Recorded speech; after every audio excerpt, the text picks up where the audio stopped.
Welcome back everyone, and welcome to episode 11. In this one we're going to have some fun with dates and times. What we're going to cover is we're going to look at how to retrieve the current date and time, and we're also going to look at date and time data types, all of the different types that are in use. We're going to look at ways of working with dates and times within SQL Server. There's a lot of functionality involved, so we're going to go over the main pieces that you're probably likely to use in your SQL coding. All of this is to ensure that you fully understand what you're dealing with when it comes to date and times. So let's fire up SQL Server Management Studio and get into the lesson. Okay, so here we have our code that we're going to be working with for the episode. First of all, we're going to look at different ways of retrieving the current dates and times from our PC. There are various different commands that return slightly different dates and times. Accordingly, let's run this off and have a look at what they produce.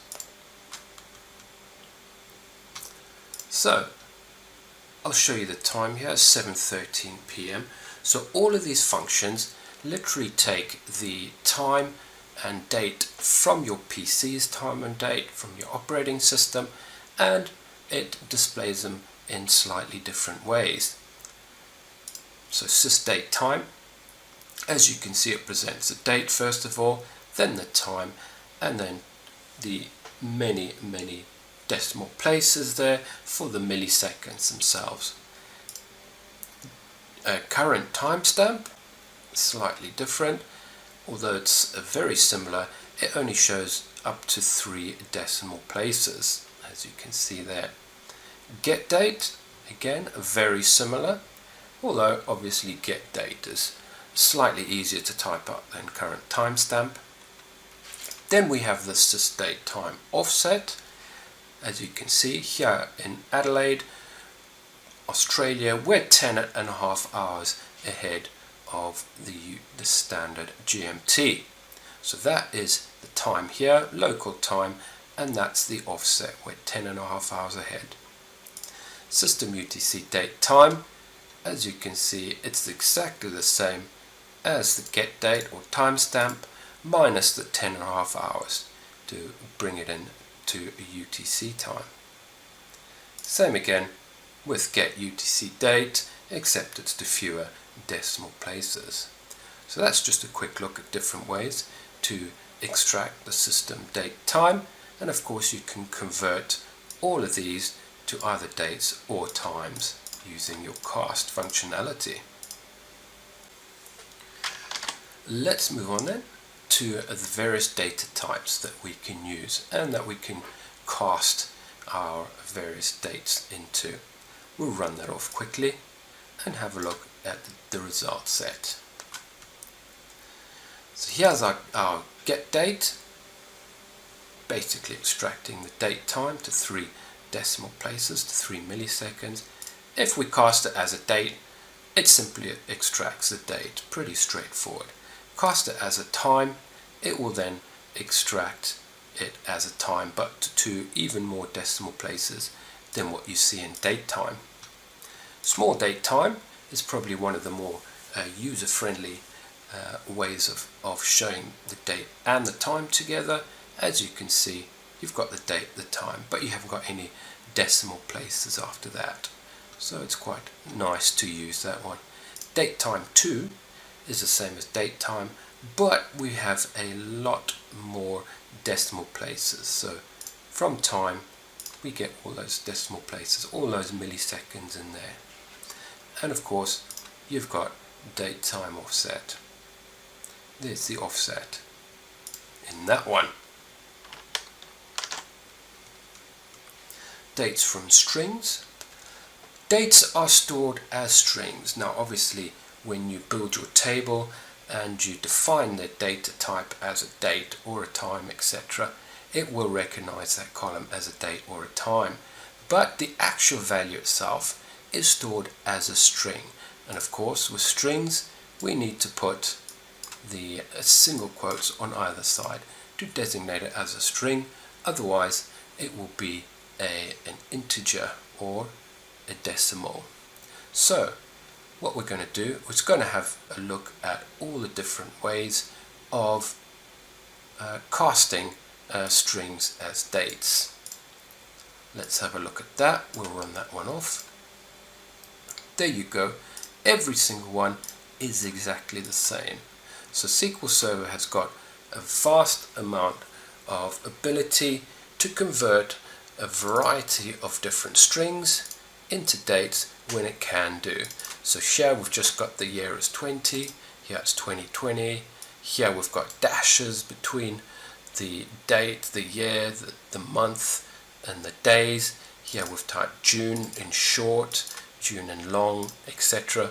So SQL Server is very good at recognizing those and be able to cast them as a date. So that's the various different methodologies, where if you're just trying to cast something as a date and you have a specific date in mind, you can type it out in a variety of ways like that. Moving on then to extracting parts from dates and times. Now you can get the year, the month, days, etc. from a date using various functionality to do that. Let's run this off and we'll go through all the different functions. So here we have our date cast as a date, 30th of June 2020. Now if we want to just extract the year, all we simply do is put year in front of what looks like a date string. So what year will do is it returns an integer. What it'll do is it'll try and cast that as a date and then just pull the year from that. Now if it can't cast what you've put in there as a date, then of course the SQL script will fail to execute. But as you can see, we've pulled the year 2020 out of that date string there. Same with month. There you go, June is the 6th month of the year. Now the thing to remember is that month pulls an integer, so all it's pulling is the 6th. It's saying June is the 6th month. However, if we did want to pull it as 06, so we're returning it as a string instead of an integer, maybe we need to use it in reporting or something like that, and we wanted to show it as 06, all we need to do is pull the month, add a 0 at the front, whatever that month may be, and then we get the right two characters of the string. So even if we're in the 12th month, it would be 0, 1, 2, it would pull the two right characters, so it will be 12 in here. So all this is doing is ensuring that there's a 0 in front if, for example, we just pull one integer from this functionality here. So that's how to get the month with a 0 in front of it. Now if we put, say, December, which is the 12th month, as you can see, it will just say 12. So because we're just selecting the right two characters from the string we end up with. Okay, so we can also get the date name. There you go. You've also, in this function, date name, you need to specify what date part you're looking for. In this case, we want the month, and then we specify the string that we're going to pull the date name from. As you can see, we're in June, so it's pulled June from that. If you want the day itself, as you can see, 30, there you go, there's the day 30. So similar to the functionality with the month, for example, if this was the 3rd of June instead, let's run that off.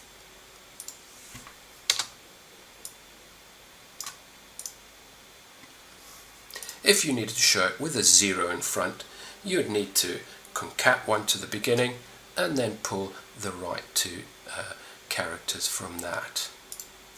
So that is simply it, extracting parts from dates and times. You can get date, part, year, etc., or day from that as well. But the only thing that's not an integer is, of course, the name of the month. Pretty straightforward, easy stuff. Quite a few functions for you to get your head around there, but it's all good when you're working with dates. Okay, we're now going to go into a date part. There's quite a lot of functionality involved with this one. As you can see, there's a lot going on, a lot of different ways to achieve the same thing. So if we want to extract various date parts from our SQL script here, we're going to use getDate, and we want to just extract the year from that. This is one way to do it, and then you can do it by writing YY or YYY in front. So that tells SQL Server to extract the year. You've got quarters, it's Q or double Q. You've got month, M and double M, day of the year, DY, etc. A single Y will give you the day of the year, date, week, and weekday. So let's run that off. There's quite a lot going on there. Let's check it out. So there you've got your date. This is the year being extracted. You see they're all the same, different functionality to achieve the same thing. Your quarters are all the same, months are all the same. Day of year, 358. We're getting pretty close to Christmas there, so we've got quite a high day of the year. Day itself is the 23rd of December, and we're in week 52 of the year. Then you've got weekday, and that is based on a Sunday. So Sunday is weekday 1, Monday, Tuesday, Wednesday. We're in Wednesday, and it's weekday 4. Let's check that out. There you go, Wednesday, weekday 4. So that's it. Getting quite a lot of functionality to achieve similar things, like for the year, to get the quarter, etc. And you'll probably find you use this functionality quite a lot when working with dates going forward. So that's just different ways of doing the same thing. Now we can also do the same thing with times, which is great. You've got hour, minute, which is an N as opposed to an M, otherwise it'll think that's a month. You've got seconds, milliseconds, microseconds, all the way down to nanoseconds. So let's run that off quickly. And there you go. Here's our time, 19th hour, 25th minute, and the 11th second. Then you've got milliseconds, micro, and then nano. So quite a lot going on there. But if you need to extract parts of a time, that's the way to do it. Pretty straightforward. Same functionality as the date part in dates. Now the thing you'll notice is that we use this exactly same command. However, you specify what date part you want to extract by the first part of your expression there. Pretty simple, straightforward. It's all good. You can also form a date or a date time from parts. So if for whatever reason you're given parts and you need to construct it. So what we're going to do is we're going to create some date parts here. We're going to take the year from the current date time, the month and the day, and then we're going to use date from parts and then show you time from parts as well. So let's run that off quickly. Declare those integers, those variables, and there you have it. So our year was 2020, 12th month, 23rd date, so date from parts, and we said year, month and day, and it gives us our date there. Now you need to make sure you have the right order. Has to be year, month, day in order to cast it as a date, otherwise it may give you a strange date there, or it could even fail if it can't do it. Time from parts, Here you see we've simply just put in the hours, the minutes, the seconds, milliseconds, etc. Here you go. Lists the various parameters and it returns time.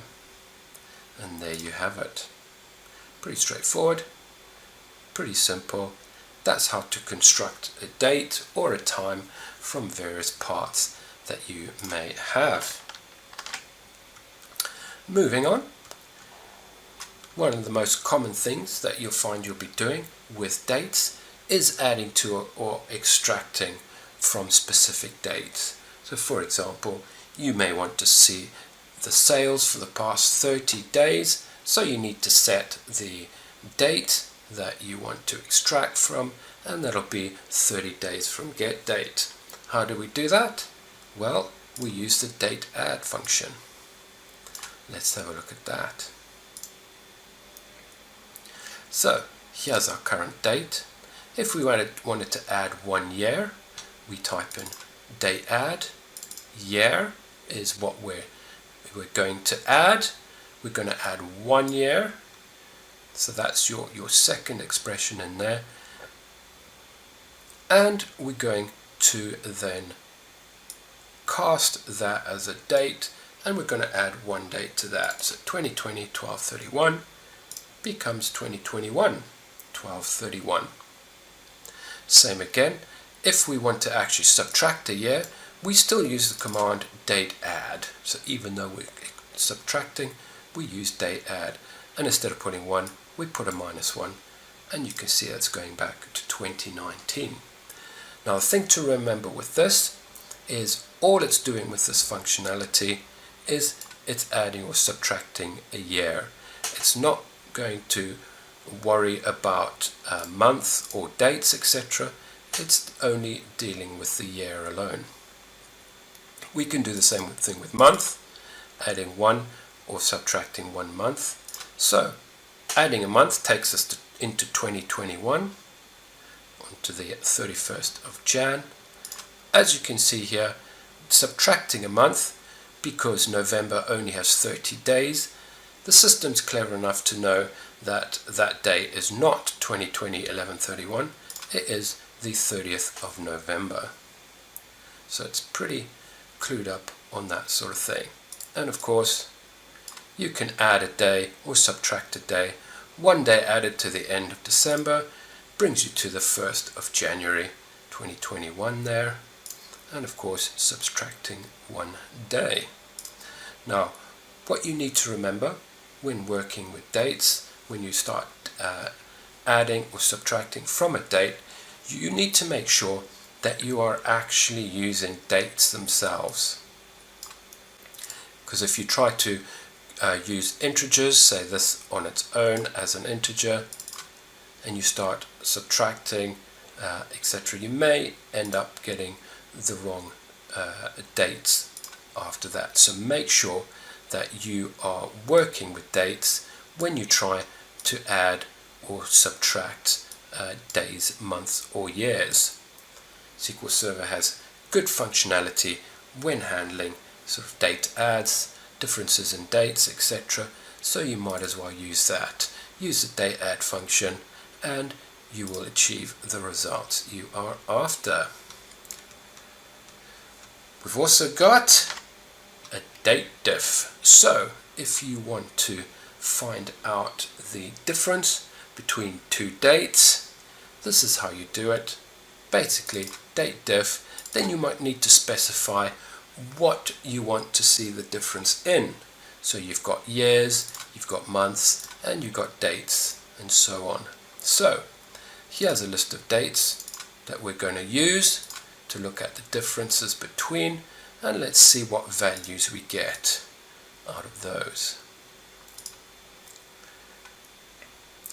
Okay, let's go up a bit. There you have it. So what we're doing is we are trying to find out what the difference in years is between these two dates. As you can see, it's giving us a date diff of 1 year.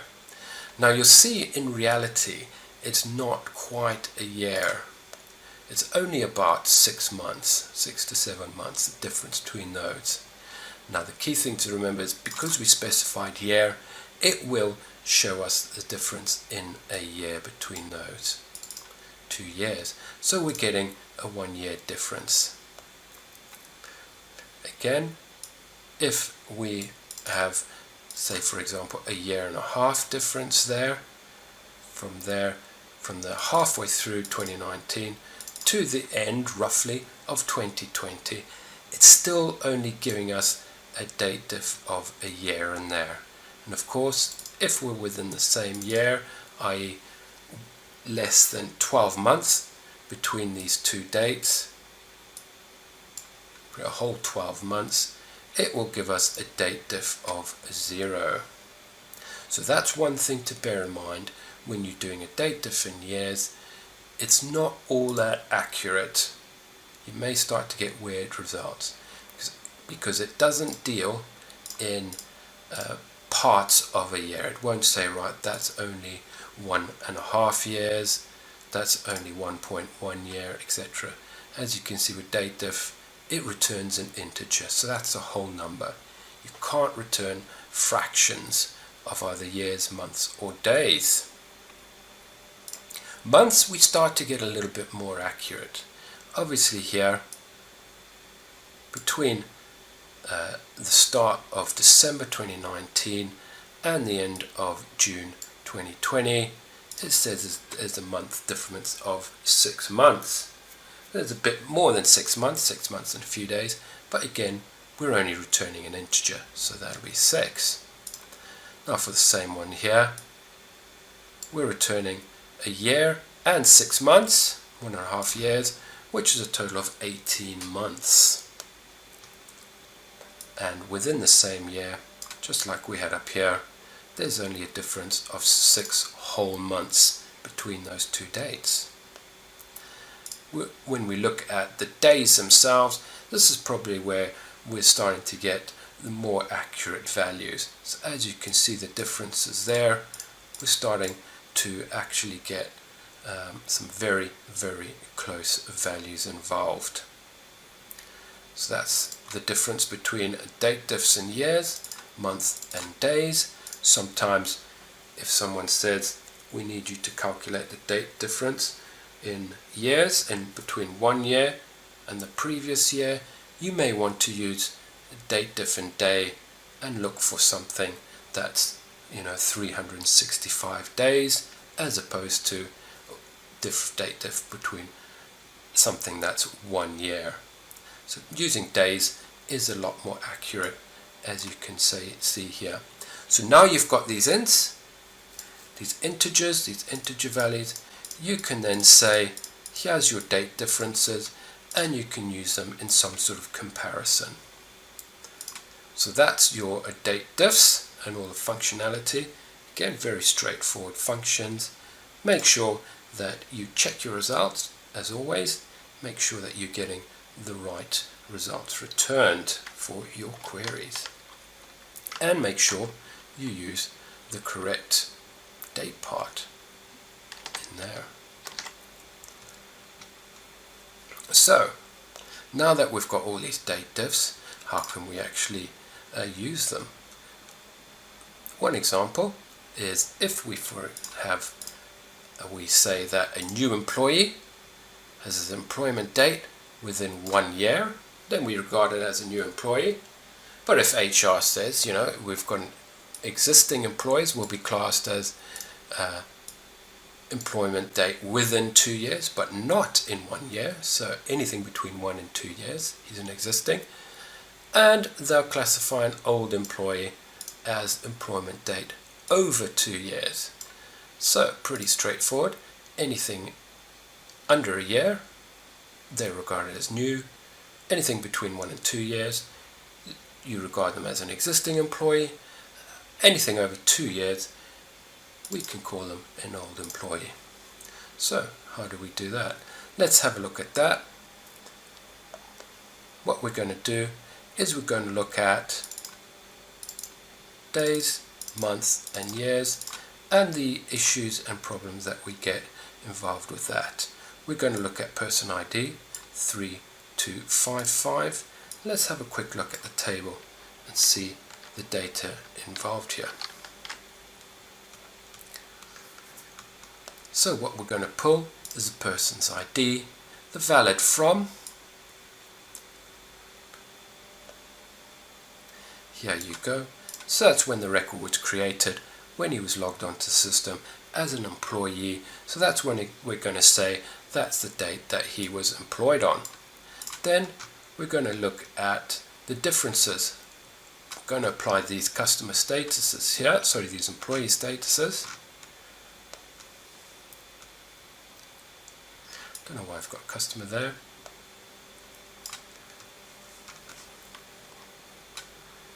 We're just going to quickly copy that.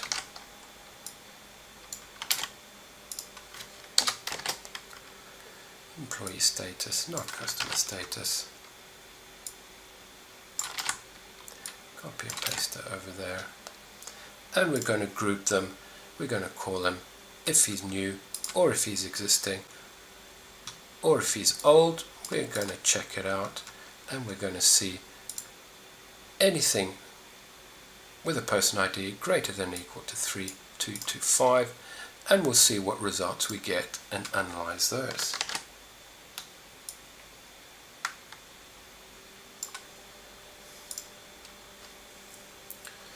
So here you can see we've got different results based on whether you're using days, whether you're using months, or whether you're using years. So here's his employment date, and we're going to be taking the last day of December 2016 as the date that we're going to classify these various statuses against. So we're doing a date diff from the valid from to the end of December 2016. So for the first one, at the beginning of 2014, they joined the company. So 2 years, 365 days to there. We've got him down as an old customer because he's well over 2 years. It's about almost 3 years there. And again with the months, it seems to work fine. But when it comes to the year, it classes him as existing. That's because 2014 to 2016, the difference is 2 years. And then he becomes existing. Less than equal to 2 years, then he becomes existing. And you can see the problem here going down. I've got one which is new because he joined in 2016, so it's less than a year, and that's fine. And we've got here one which joined in towards the end of 2014. Based on days, we'll classify him as old. However, based on months and years, he's showing up as existing. So which one is correct? Possibly want to make sure that you go for days if you want the most accurate result. Months could work, but again, you may get a difference between the days and months there. So those are the issues that you face when using date diff. Things to watch out for. Use the smallest granularity involved there. Like we used the days there, seems to be the most accurate, but you need to use whatever retrieves the best results for you. That's just a way that we can employ date diff to basically group a specific set together, and we can put in a case statement to assign various groupings depending on those date diffs. There you go, a nice little bit of code for you to have a look at. The last very handy function we're going to have a quick look at is the end of month function. It's a great way to get the end of the month given a specific day, and also we can use that end of month function to actually get the start of the current month or any month that we're working off as well. So here's your function here. It's your end of month. we're going to use get date, etc, etc. Now you can simply pass in one parameter to the end of month function, which is the date that you want to get the end of month from, but you can also put in another parameter separated by the comma, which is the amount of months to go forward, and here we've got -1, which is to go back. So let's have a look at that. We'll run that off and we'll see what's going on. So here's the end of the current month. Obviously we are now in January 2022. So obviously the end of the month is the 31st. Pretty straightforward. Now what's the end of next month? It is February, so that'll be the 28th of February. So here we go with our comma and then a 1. So that's the next month there. If we put a 2, that'll be end of March, 3, end of April, etc, etc, because that +1 month, etc, is all based on the specific date here. Now if this date you put it in as some January 2023, for example, 1 month on from January 2023 will be February 2023. So that's the date you'll get the end of that for.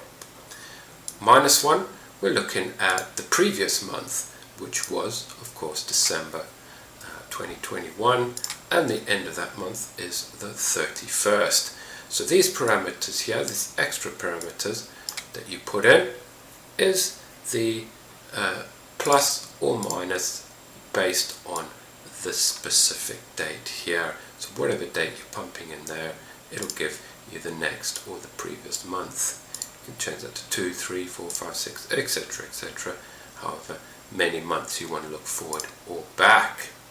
Now there is no start of month function, and I do in my work need to get the start of the current month. One way we can do that is simply to add 1 day to the end of the previous month. As you can see, the start of this current month, we're in January 2022, was of course the first of that month. So this is one way. Putting in 2 functions here, we get the end of month of the previous month, and then we just simply add 1 day to it using our date add function there. And that is simply how to get your end of month and of course the start of the current month. Alright, then that wraps up the coding and all the examples for episode 11. Let's have a quick look at a little scenario here just to solidify some of the things we've learned. So the sales manager is working with the warehouse manager to improve the time it takes to ship goods out to our customers. You need to provide them with the following information to allow them to do their analysis. We're after the order ID, order date, the order year, and the invoice date. And then we need to show the days taken from the order date to the shipping date itself. So the days between those 2 dates. So you reckon you could give that a go? Give it a try, show us your code, and we'll go through it when you are ready. Okay then, let's start our code. Select star from, and the first table we're going to extract from is probably the order table there. So let's have a look in our database again. And we're just going to grab from the orders table there. And of course, if we're looking at invoices, we need to then bring in our invoice table as well. I think these may be the only 2 tables we need. We'll add more in as we go if needed. Order ID equals order ID. Okay then, so what do we need? We need the order ID itself. We'll get that from orders table, but of course we could get it from the invoice table. We need the order date,